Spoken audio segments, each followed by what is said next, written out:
Bugünkü konum mobbing ve okullarda yaşanan akran zorbalığı üzerine olacak. Önce kendi yaşadıklarımdan bahsedeceğim çünkü çok şükür ikisiyle de alakalı anılarım var.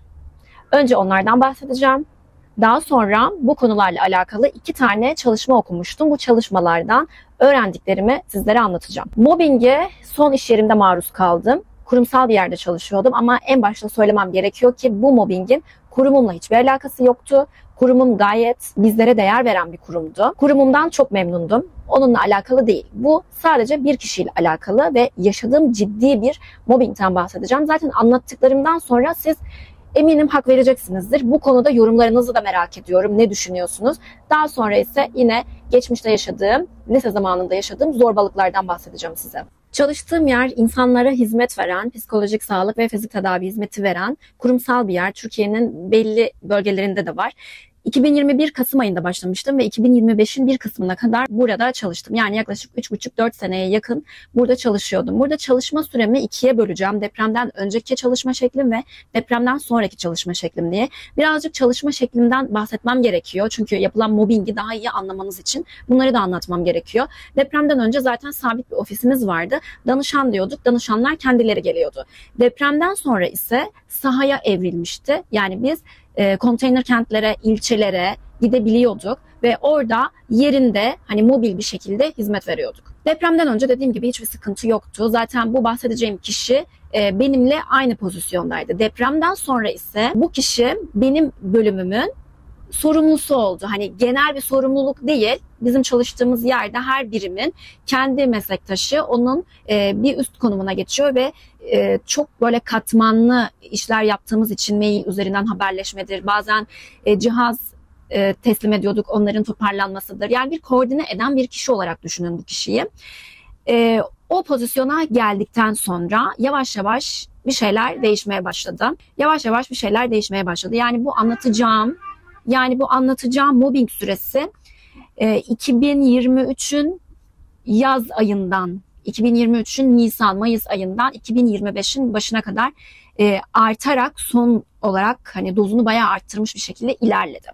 Şimdi eğer mobbing yapan kişi sizin arkadaşınızsa, daha önce arkadaşınızsa bu biraz daha çetrefilli oluyor. Çünkü başlarda konduramıyorsunuz, yapmaz diyorsunuz veya işte aranızda belli bir samimiyet gelişmişse daha öncesinden de size hissettirmemek adına ya da bilmiyorum. Halinizi hatırınızı da soruyor. Yani en tehlikeli mobbinglerden bir tanesi bence kibar yapılan mobbingtir diye düşünüyorum. Zaten hayatta da böyle başımıza bir şey geldiği zaman nereden geleceğini biliyorsak ona karşı gardımızı alabiliriz. Ama nereden geleceğini kestiremiyorsak veya yapmaz ya değildir dediğimiz kişiler zaten bize en büyük zararı uğratan kişilerdir. Saha çalışması yapıyorduk demiştim size. Şöyle bir şey var. Haftanın belli günleri ofiste kalıyorsunuz. Diğer 3 günü sahaya dönüyorduk. Sahada da şöyle bir şey var. Yakın saha var, uzak saha var. Biz 3 kişi çalışıyorduk ofiste. 2 kız, 1 erkek şeklinde. Ve bir gün ilçelerden, uzak bir ilçe, yani yaklaşık 1,5 saatlik ulaşım. Tabii bunun bir de dönüşü var. 1 saat, 1,5 saat arası. Ve dönüşünü de düşünecek olursanız zor. Bulunduğum bölgelerde zaten depremden sonra trafik berbat şekilde, kamyonlar var. Yani ulaşım da sandığınız gibi bir ulaşım değil. Çok zorlu şartlarda bir ulaşım. Bunu göz önünde bulundurun. İkincisi, gittiğiniz yerler zaten çok kötü oluyor. Ben takıntılı bir insan değilim ama her insanın böyle bir zaafları vardır ya. Benim de lavabo ve tuvalet gibi temel ihtiyaçlar kötü olunca ki çok kötü oluyordu dışarıda, bayağı bir kötü. Çünkü gittiğiniz yerlerde toplu kullanım alanı gibi düşünün. Daha önce hiç gitmediğim yerlere gitmiş bulundum iş vesilesiyle. Tabii ki de görevinizse bunları yapmanız gerekir. Ama işte buradan sonra başlıyor her şey. Beni yol tutar. Bu küçüklüğümden beri böyledir.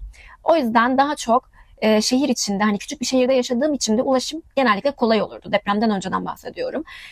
Kısa mesafeler oluyordu. Ya ben kendim aracımla gidebiliyordum ya da işte toplu taşıma kullansanız bile hep kısa mesafeler. Sıkıntı olmuyordu ama daha sonra saha ortamlarında 1,5 saatlik, bazen işte yolda birilerini bekliyorsunuz, ofisten başka çalışanları alıyorsunuz, indiriyorsunuz ve toplu taşıma bile çok riskli, yani gelmiyordu gibi düşünün. Kendi aracınızla zaten ulaşım yapamazsınız. Yapmayın da zaten. Çünkü kurum size araç tahsis ediyor böyle yerler için ve kurum aracıyla gidiyorsunuz. O beni çok yoruyordu. İşte uzak yerlere gidileceği zaman bu kişi beni tercih ediyordu. Sen git. Ben de şey diyordum ilk başta, hani ilk daha bu uzak mesafeler olacağı zaman. Tamam, hani bensem ilk gidecek kişim, bunun dönüşümlü olması gerekir. Yani bu, eğer ben seçilmeseydim de böyle söylerdim, emin olun. Belli bir ay ben giderim, sonrasında işte kadın çalışan veya erkek çalışan hangisi, çünkü bunlar da değişkenlik gösteriyor. Dediğim gibi çalıştığım yerde çok fazla parametre var, yani çok fazla değişken var. O yüzden o dengeleri oturtmak gerçekten zordu. Tamam, olur olur falan dedi. Şimdi bana bir uzak mesafe çıktı. 2 kere, ama haftada 2 kere gidiyorum ben bu yere. Ve gittiğim yer resmen böyle baraka gibi bir yer. Tuvalet zaten yok. Belli bir işte resmi daire var. Oraya gidiyorsunuz, geliyorsunuz. Dışarıda yemek yeme ya her zaman temiz olmuyor. Ben yanımda yemek götüren biriyim genellikle ve öğle öğünlerimde de yoğurt yerim. Zaten buzdolabı yok. Onu muhafaza etmek çok zor. Tuvalet problemi, dediğim gibi birçok şey var.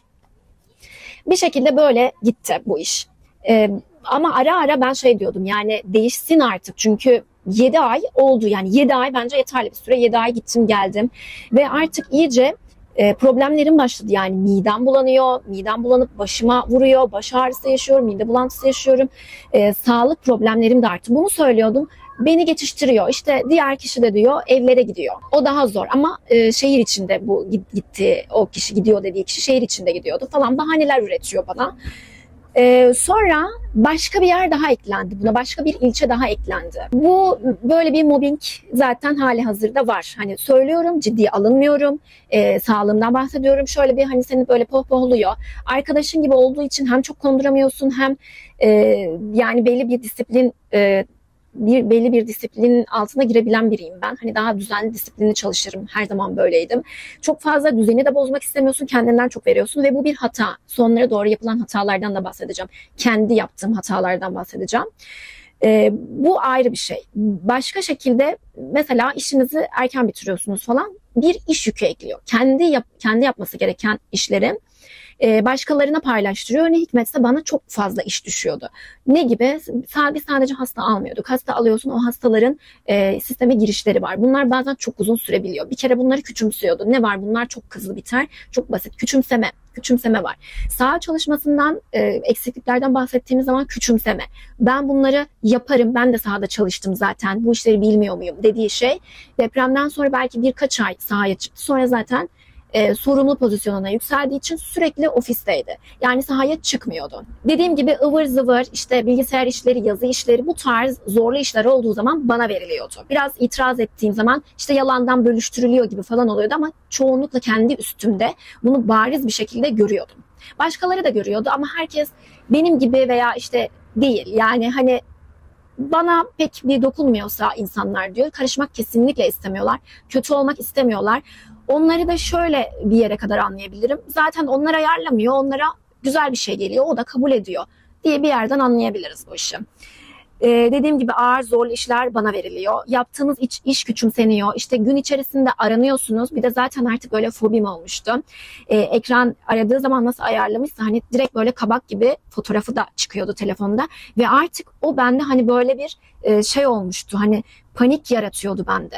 Panik oluyordum.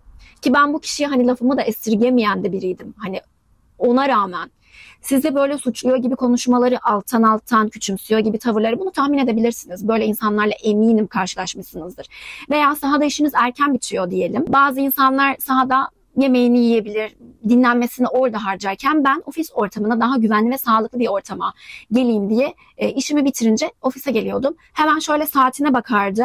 Çok erken gelmişsin, neden? Ve bunu herkesin içinde yapardı. Bakın, mobbingin büyüğüne bakın. Ama başkaları erken geldiği zaman bir şey demezdi onlara, ya da böyle şaka yolu gülerek falan bir iki cümle içinde geçirir ve biterdi. Ama bana herkesin içinde neden erken geldin, neden bu saatte geldin, kaç hasta aldın, kaç hastan vardı? Hani bunu başkalarına da sorardı, ama en fazla bana sorardı. Yani sizi sorgulayan bir tavırdaydı. Yaptıklarınızı güvenmiyor gibi sorgular, ki ben kendime kefilim. Zaten kurumda her zaman benden memnun kalmıştır, eminim. İşini dört dörtlük, layığıyla, bizde hastalarda aranırdı zaten belli düzenli. Hani rastgele aranırdı, ama aranırdı, memnuniyetler alınırdı. Çoğu hastamın belki de %99-98'inin benden memnun kaldığını biliyorum. Çünkü elimden geldiğince kendimmiş gibi, kendi yakınımmış gibi insanlara yaklaşırım. Bu sadece orada çalıştığım için değil, bu benim temel prensibim. İçimden gelen bir duygu. Bunu yapardım. Daha sonraları hani bunlar sistematik şekilde böyle aylarca sürdü. En son işin artık en tehlikeli kısmına geleceğim size. Artık işlerin tam patlak verdiği o güne geliyorum. Şimdi şöyle bir şey var, demiştim ya size, saha çalışması yapıyorum ve değişik yerlere gidiyorum demiştim. Ki onlardan da biraz bahsedeceğim ama şu olaydan özellikle bahsetmek istiyorum size. Gittiğim bir ilçede böyle bir millet parkı var gibi düşünün ama çok kişinin yaşamadığı, yani çok işlek olmayan bir yer. Oraya bir tane konteyner koyulmuş. Ben ve bir şoför arkadaşımla birlikte gidiyorduk ama bazen şoför arkadaşın işleri çıkıyor, başka evrak işleri oluyor. Merkeze gelmesi gerekiyor falan gibi düşünün. Ve biz karışık hasta alıyoruz. Tamam, genellikle kadın fizyoterapiste kadın hasta, erkek fizyoterapiste erkek hasta veriliyor. Tabii ki de ben bir sağlıkçı olarak kadın erkek ayrımı yapmam. Fakat burada çok ince bir çizgi var. Hastane ortamında bunu yapmazsınız. Yani zaten orada birçok kişi var. Orada birçok kişi oluyor zaten.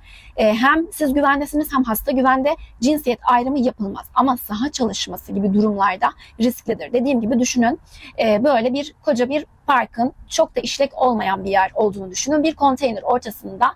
Ben o gün ona dedim ki erkek hasta alacaksam, bizzat karşımda oturuyor. Öncesinde de başka bir şey için biraz atışmıştık bu arada. O da şunun içinde, bizim kullandığımız cihazlar veriliyor ama bazen yedek istiyoruz. Çünkü çok hasta yoğunluğu oluyor. Ona göre yedek cihaz almayın. Niye alacaksın ki? Aynı anda birçok hasta bitirmek için mi? Bakın yani bu mantığa karşıdakine küçümseme, velev ki böyle ben aynı anda iki cihazı iki hastaya bağlıyorsam bundan sana ne? Sen bunu nasıl sorguluyorsun?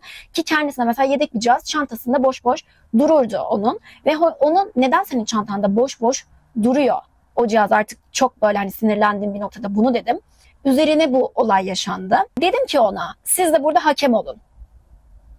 Ben erkek hasta alacaksam şoför arkadaşımız, onun da benimle konteynerin içerisine geçmesini istiyorum. Onun olmadığı zamanlar erkek hasta almak istemiyorum dedim. Çünkü bu çok riskli bir durum. Yani bunu size anlatmama gerek yok diye düşünüyorum. Sizler bile bu işin içinde olmamanıza rağmen bunu anlayabilirsiniz. Kimlerin geldiğini bilmiyoruz oraya. Bir konteyner ortamı, etrafta kimse yok. Gelen kişiyi bilmiyorsun. Yaklaşımını bilmiyorsun. Yani orada birilerinin olması ve bir şey olursa ona şahit olması gerekir arkadaşlar. Sonrasında çünkü işin içinden çıkamaz. Kurum da çıkamaz. Kişiler çıkamaz. Hasta çıkamaz. Terapist çıkamaz. Zaten sen profesyonel bir yöneticiysen, senin ben alırım desem bile senin bana hayır, yanında başka biri olmadan karşı cinsten birini alma. Aynı cinsten bile olmamalı. Çünkü sen bilemezsin ki orada bir şey olur, bir kavga olur. Kurum adı lekelenir, terapistine bir şey yapılır ya da hasta terapistine, yani diğer türlü de düşünelim. Senin zaten bunu yapman, senin bana söylemen gerekir. Neyse, erkek hasta alacaksam aldığım günlerde şoför orada olursa alırım dedim. Bu başladı. Herkes var bu arada. Ben daha kısık sesle konuşurken o sesini yükselterek bana cevap. Ne demek erkek hasta alamam? Bizde böyle bir şey yok. Erkek hasta alacaksın. Sürekli sorun çıkartıyorsun sen. Bakın. Ben erkek hasta alamam demedim diyorum mesela. Hayır, sen yanlış yapıyorsun, beni duymuyor. Sürekli sorun çıkartıyorsun dediği olayda sürekli beni uzak yere gönderiyorsun. Herkes benim kadar gitmiyor çünkü 3 tane uzak yere ben gidiyorum. 3 tane. Ve diğerleri sadece merkezde kalıyordu. Sadece merkezde kalıyordu. Düşünün. Yani sorun çıkartıyorsun dediği aslında kendi hakkımı savunmaktı. Tamam. Kendi hakkımı savunmaktı. Peki. Bunu alevlendirdi. Herkes var. Tabii insanlar, dediğim gibi, anlattığım gibi, herkes haklı demiyor. İnsanlara malzeme çıktı. İnsanlar böyle duruyorlar, dinliyorlar yani. Tabii ki de onu tutarlar. Maalesef. Derken içeriye officer'ımız, yani ofis sorumlumuz, hani bütün herkesin sorumlusu girdi ve şahit oldu olaylara. Çok şükür ki gördü, dinledi. Ben sonra zaten çıkış saatiydi. Ben çıktım, gittim. Sonrasında biraz evet hani böyle konuşmamalısın diye onu biraz azarlamış falan. Sonrasında ben ofis sorumlumla konuşmak istedim ve olayları anlattım. Ve bana şey dedi, kendi yaptığım hatalara geliyorum. Neden bunlardan bize bahsetmedin? O sizden sorumlu kişi senin alanında evet hani cihazdır, fizik tedavi alanında evet ben bilmediğim için ona danışıyorsun, o organize ediyor ama bir problemle bana gelmen gerekirdi, ona değil. beni anladı ve üst kademeye, çünkü bizde böyledir hani ofis sorumluluğun onun üstü böyle gider yani. Ben bu kademeleri kullanmadım. Bu da aptallığım, saflığım, salaklığım, böyle söyleyeceğim, siz böyle olmayın. Karşımdakini her şeye rağmen arkadaşım olarak gördüğüm için söylemedim. Hani bir şey olur, olmasın diye söylemedim. Ama çok hata yaptım. Çünkü sağlığım etkilendi. Ben bu süre zarfında böyle bir ay kadar yoğun bir şekilde kulak problemi yaşadım. Onun öncesinde apandist ameliyatı oldum. Hani apandist böyle literatüre baktığınız zaman sebebi belli değil yani. Neden olduğu bilinmez. Ama şunu biliyorum ki stres, sıkıntı, baskı İnsanda her türlü problemi tetikliyor. Her türlü. Ki zaten şöyle düşünün. Hani ben depremzedelere yardım ederken aslında ben de bir depremzedeydim zaten.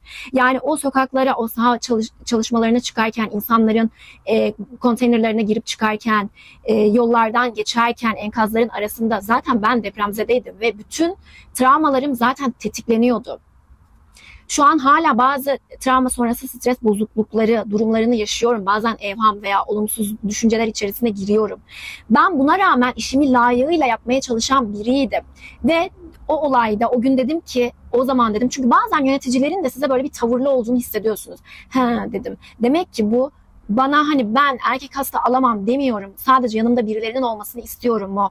Hiç erkek hasta alamam. Sen hep sorumlusun zaten. Durumuna bana dediyse yani olayları, çünkü ben biliyorum neyin ne olduğunu.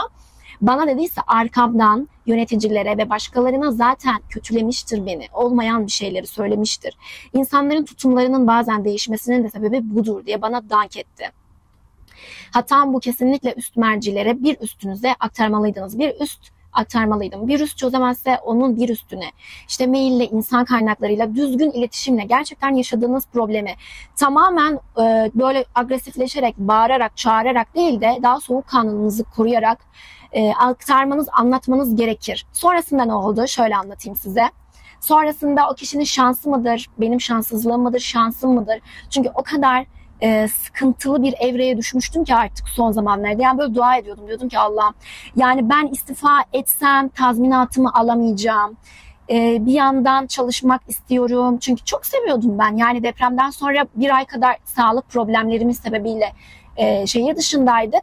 O sürede hani sağ olsunlar idare ettiler ve ben ısrarla buraya gelip işe başlamak istiyordum. Yani bu kadar işimi seviyordum. Sonrasında işten artık hani çıkmak noktasına geldim. Zaten mobbing hani budur. Sonrasında işte o olay yaşandı. Ben zaten asla ve asla onunla konuşmadım. O günden sonra bir hafta kadar bir süre vardı. Çünkü hayır, yani çok büyük bir ayıp, çok büyük bir terbiyesizlik, yani iftira ve herkesin içinde küçük düşürme. Artık iyice gerçek yüzünü gördüm. Yapamam yani, asla. O beni hani böyle arayıp bakın işte böyle insanlar böyle olur. Ya hatasını anladı diyeceğim, sanmıyorum, ya da kendini yine iyi göstermek için işte yemek zamanı işte çorba var gelip içsene falan gibi böyle arayıp ara en son mesela iş yerimiz kapandı çünkü fonlar kesildi. Böyle bir videom da var. Yani duam kabul oldu herhalde. Çünkü tazminatımı bu şekilde aldım. En azından ben istifa etmedim. Ama üst mercilere gidip işin hani gerçekten bu konuda uyarılmasını da isterdim. Çünkü ben de bu olay vesilesiyle artık nasıl davranmam gerektiğini öğrenmiştim. Böyle hayırlıymış. Hayırlara inanıyorum. Böyle olması gerekiyormuş ve böyle oldu. İşten ayrıldığım o gün hani evrak işleri falan var. O da oradaydı zaten. Kesinlikle ne bir görüşürüz ne bir şey yapamam yani. Hiçbir zaman böyle bir insan olmadım. Yapmacık olamam yani. Ve çektim gittim. İşte ama tecrübe oldu mu? Tecrübe oldu. Bu tecrübelerimden hani sizler yaşıyorsanız da aktarmak istediklerim var. Böylesine zorlu bir 1,5 sene kadar diyebilirim. Daha anlatmadığım çok şey var ama hani anlattığım kısmıyla bile eminim size sinir olmuşsunuzdur diye düşünüyorum. Böyle bir şey yaşadım. Hatam arkadaşınız dahi olsa, onun hatırına dahi olsa, yanlış anlaşılmamak dahi olsa üst mercilere sakin bir şekilde kesinlikle bunu aktarmanız gerekiyor. 2. Size bir iş veriliyor, zaten siz onu yapıyorsunuz ama ekstralarda kabul etmemelisiniz diye düşünüyorum. Ben olsam şu an dediğim gibi, ama bunu yine sorumluluğumla konuşmam gerekiyor. Çünkü adam dayatıyordu yani. Hani bu senin işin, ne demek yapmam falan diyordu ama halbuki benim işime girmiyor. Kendi işi. Kendi yetiştiremiyor. Bize dağıtıyordu. Bana daha çok dağıtıyordu gibi. Anlamanız gerekiyor. Yani böyle bir etrafınızda gözlem yapmanız gerekiyor. samimiyet kurmamanız çok fazla gerekiyor. Ben zaten yapı olarak da aslında hani şu an bana sorsanız insanlarla kolay samimi olur musun? Zaten olmam.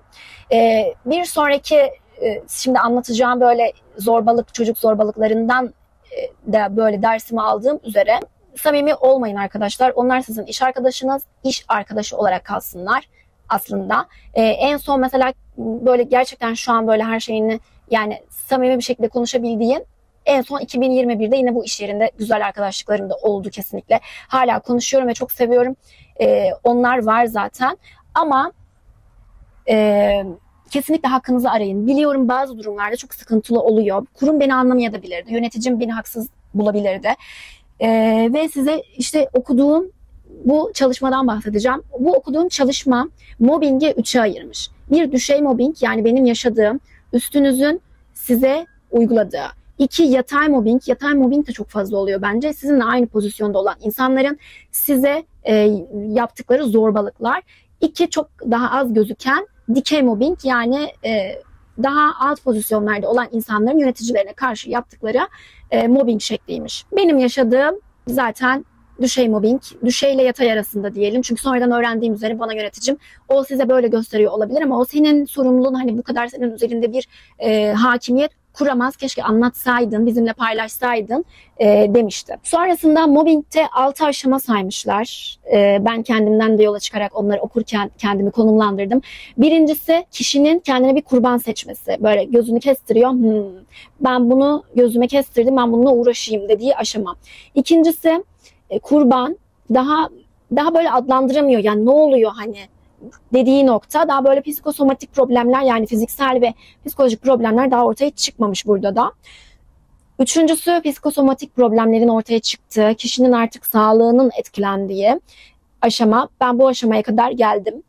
Dördüncüsü kurum yetkililerinin, yani daha üst pozisyondakilerin ve insan kaynaklarının seni anlamadığı ve onların da sana tepki gösterdiği, cephe aldığı nokta. Bunun böyle olmayacağını düşünüyorum. Çünkü o izlenimi almıştım dediğim gibi o son bir haftada, hani bu zaten iletilecekti ve ofis sorumlum evet beni uzun, yani 1 saat kadar dinleyip hak verdiğini söylemişti ve ileri bir üst kademeye ilettiğini ve onun da çok o kişinin de çok böyle bozulduğunu ve nasıl olur dediğini ve detaylı konuşulacaktı. O yüzden bu aşamayı kendim için atlıyorum ama bu aşamada birçok kişide görülüyor. Çünkü o üstünüz o diğerleriyle üst kademeyle daha yakın olduğu için adil biri değilse sizi kötüleyebilir. 5. aşama artık iyice kişinin hastalıklarının arttığı, artık böyle terapi alacak noktaya geldiği, rahatsızlandığı nokta. 6. aşama zaten işten ayrılış. Bu şekilde sınıflandırmışlar. Bu kısmı kendi anılarımdan bahsettiğim kısmı ve bu kısa bilgileri kapatıyorum. Virgül gönderiyorum. Ve zorbalık, okul zamanında yaşanılan zorbalıklar hangimiz yaşamadık ki? Öncelikle şunu söylemek istiyorum. Hem kendi gözlemimden yola çıkarak hem okuduklarımdan, size zorbalık yapan veya yapmış olanlar varsa bunun bir sebebi yok.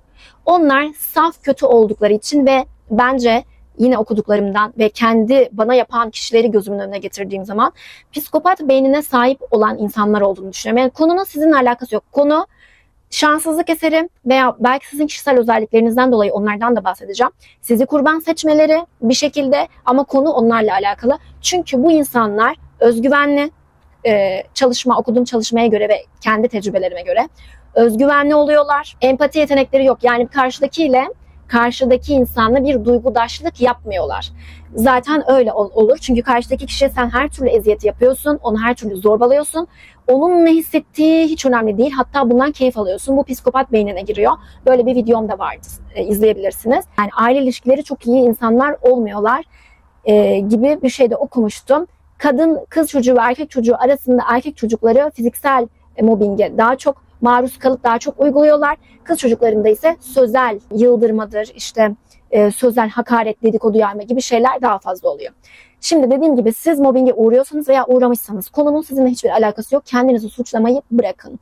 Konu karşıdakinin psikopat beyine sahip olması ve empati yoksun olması ve saf kötü olmasıyla alakalı. Şimdi sizin, yani kurban kişinin zorbalığa uğrayan kişiyi, kendimi de dahil eleştirmem gerekiyorsa şuradan eleştirebilirim. Yani daha iyi olalım diye, aslında eleştiri değil de yapmayalım bunları diye.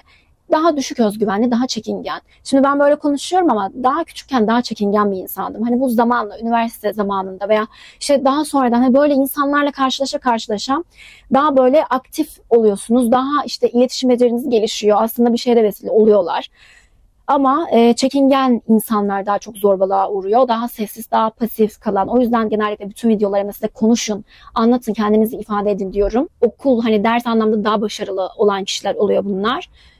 Ve daha sessiz, daha özgüvensiz kişiler oluyorlar. Şunu da ekleyebilirim, belki daha iyi niyetli oluyorlar. Şimdi benim başıma gelen aslında iki üç türlü geldi diyelim. Bir tanesi çok küçükken, ilkokul zamanında. Hani zorbalığa girer. Bir tane çok yakın arkadaşım, ben öyle sanıyordum. Çok yakın bir kız arkadaşım var. Bunu cebinizde tutun. Annem babam çalıştığı için ben ilkokul zamanından itibaren hani okula giderdim, yarım gün olurdu, eve gelirdim falan. Bir dönem, o zaman ev telefonları var tabii. Telefon çalıyor, açıyorum, böyle korkunç sesler geliyor, kapatıyorum. Bu sanırım bir süre devam etti. Benim de bir özelliğim var. Hani böyle travmatik şeyleri böyle detayına kadar hatırlamam.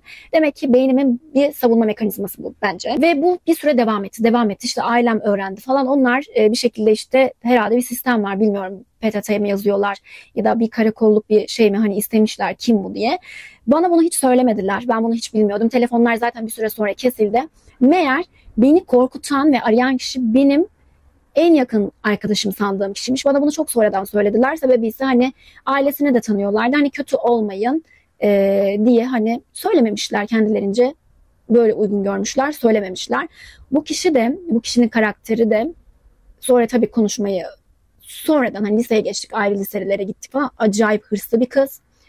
Şu an kariyer olarak çok iyi bir yerde, bayağı iyi bir yerde. Aşırı hani böyle, hatta ben onun için şey derdim. Hani bu kişi adam bile öldürür yani. Sadece egoları ve kendini tatmin etmek ve başarılı olmak için. Bir önceki anlattığım olaydaki kişiyle ortak özellikleri, o da çok egolu biriydi.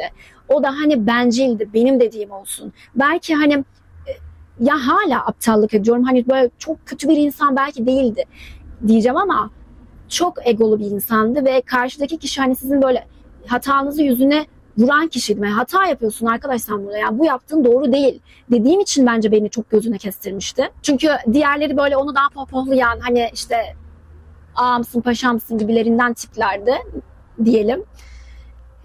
Bu tiplerin ortak özellikleri egoları ve ikinci özellikteki yani psikopat beyni. Tabii yani ben hayatımda hiç kimseye böyle bir şey yapmadım. Yapmak aklıma dahi gelmez.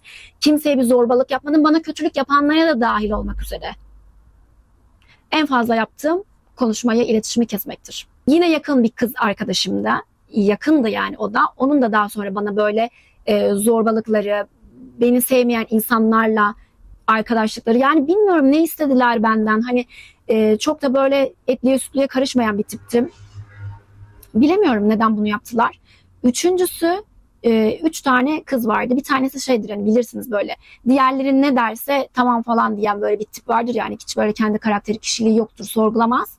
Böyle o sürüyle gider sadece bir takımın içinde olmak için. Lisedeyim burada. Bu olay bayağı büyümüştü bu arada ve beni uzun süre zorbalamıştı bu 2 kişi. Üçüncü o kişi de vardı içlerinde. Bir böyle hani ödevler olur ya, topluca yaptığınız ödevler. Gruplaşırsınız. Ben de yine işte kaderin cilvesi. Bu üçlüyle şey yapıyorum, eşleşiyorum. Hatırlıyorum böyle telefonla konuşuyorduk.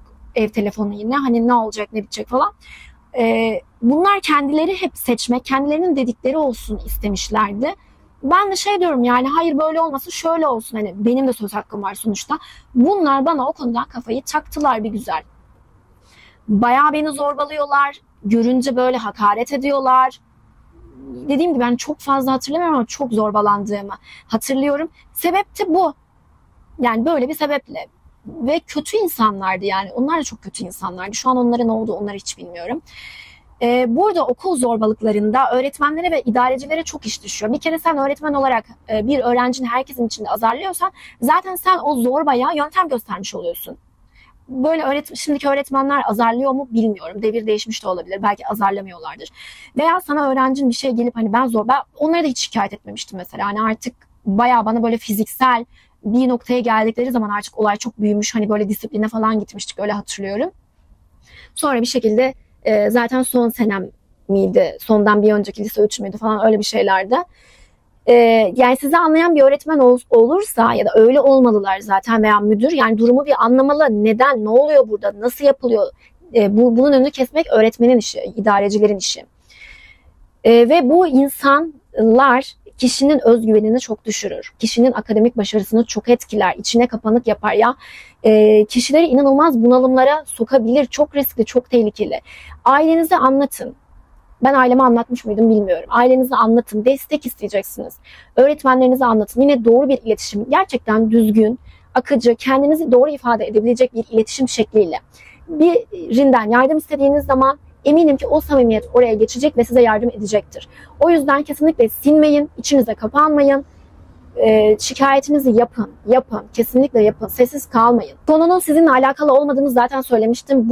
Bunu da bir aklınızdan kesinlikle çıkartmayın. Çünkü konunun sizinle alakası yok. Onlar çok kötü insanlar. Onunla alakası var. Evet, bu da böyle bir video olsun. Zaten şarjım da bitiyor. Diğer konular neyle alakalı olsun? Bana lütfen önerilerde bulunun. Yine buraya kadar bu videoyu izlediyseniz bana bir kalp bırakmayı unutmayın. Bir sonraki videoda görüşmek üzere.